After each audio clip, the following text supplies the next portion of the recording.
Aşkınla ne garip hallere düştüm. Her şeyim tamam da bir sendin noksan. Yağmur yaş demeden yollara düştüm. İçim ürperiyor ya evde yoksan. Ya yolu kaybettim ya sen kayboldun. Ne olur bir yerden karşıma çıksan. Tepeden tırnağa sırılsıklam oldum. İçim ürperiyor ya evde yoksan.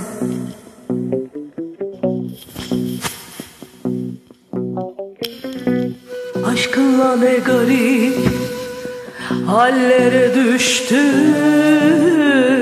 Her şey tamamdı da bir sendin noksan. Yağmur su demeden yollara düştüm. İçim ürperiyor ya evde yoksan.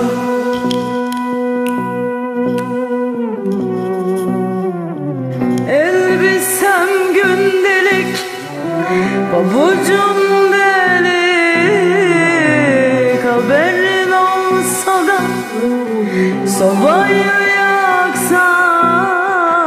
Yağmur ileğime geçti üstelik. İçim ürperiyor ya evde yoksan.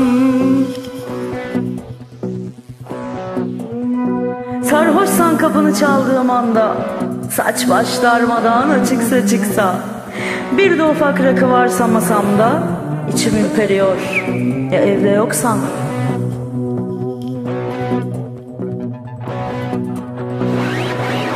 Sabahlara kadar içsek sevişsek, ne ben neşe gitsem, ne sen uyusan. Derin bir uykunun dibine düşsek, içim ürperiyor ya evde yoksan. İçim ürperiyor ya evde yoksan.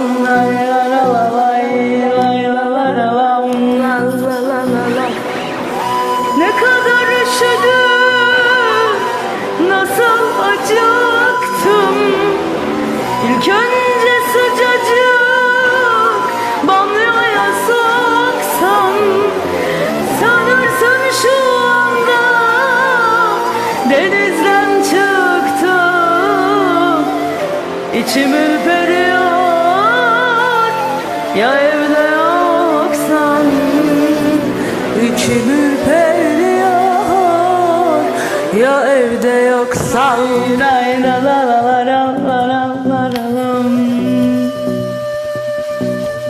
Şeyde devam et hocam.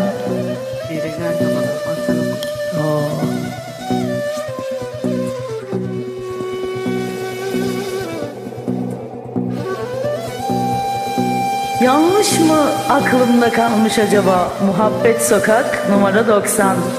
Boşa mı gidecek bu kadar çaba? İçim ürperiyor ya evde yoksan. Ya evde yoksan. Neden evde yoksun? Ya evde yoksan bacım.